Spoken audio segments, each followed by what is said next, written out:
Spomenuli ste izbore naredne godine. Tu su pregovori SDA i HDZ o izmjenama izbornog zakona. U suštini radi se o pregovorima da se riješi legitimno predstavljanje Hrvata u institucijama.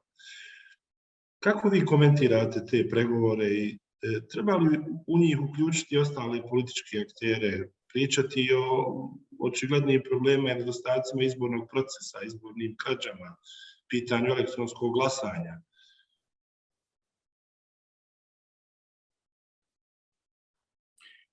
Well, the kind of reforms that Bosnia and Herzegovina needs to tackle in 2021 all require serious dialogue, compromise, and consensus.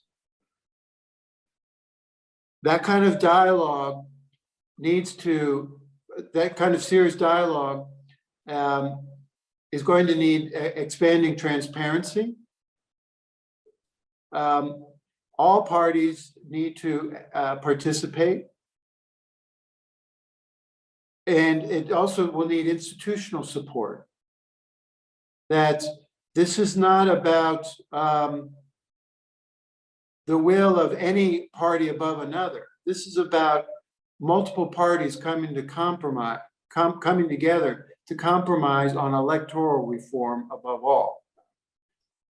And what is the package that would be necessary for enough parties to come together to agree on electoral reform to achieve that goal that I mentioned of 2022 being a year of freer elections where every citizen is able to be a candidate and every citizen feels that their vote counts, believes that their vote counts. So that kind of reform is going to require not just legislative change. Changes to the election law will not address Sejdić-Finci and the European Court of Human Rights rulings. Those must also be addressed. So we've got election law reform is one basket that needs to be addressed. A second basket is the Sejdić-Finci and the European Court of Human Rights rulings, which identify the shortcomings in the election process, which will require limited constitutional reform. And the third basket, which is part of this reaching fairer elections that are more satisfying to citizens, is the election reform, the implementation of the recommendations of ODIHR and Greco, of the Council of Europe and of the OSCE on the major weaknesses in the election processes in Bosnia and Herzegovina. So that's an essential element as well. And an element that also will bring, we know is necessary to bring support from all parties and from all citizens of how does this all make sense and how do we reach fair elections? I want to add that there's an important component here that and some conditions. One is that this is not just a political party exercise. This will be an institutional exercise as well.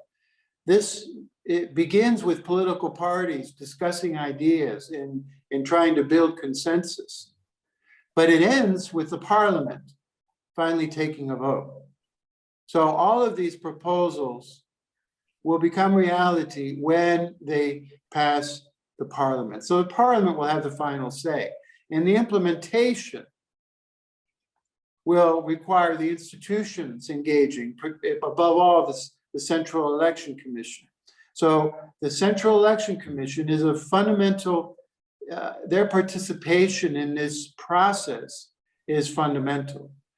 And the United States support of this process is support of a ODIHR-led process, where ODIHR has led this process in multiple countries. And their approach requires that the CEC be involved, because how can you reform elections, and if you're not including the Central Election Commission. So we see that as important. We know they need to have a meaningful voice, meaningful participation. We know all parties need to have meaningful participation. And the condition of the US is that all of these changes to the Constitution or to the election law be steps forward. We are not here to facilitate, and we will not support changes that actually take the country backward, that don't advance the country on its path to moving closer to the EU, that don't empower citizens and improve the integrity of their vote and the equal participation of all citizens in the election process. So that is certainly a clear condition that the US has in our understanding of what this kind of reform looks like, what we know, what we believe citizens are desperate for, and that we believe also is achievable.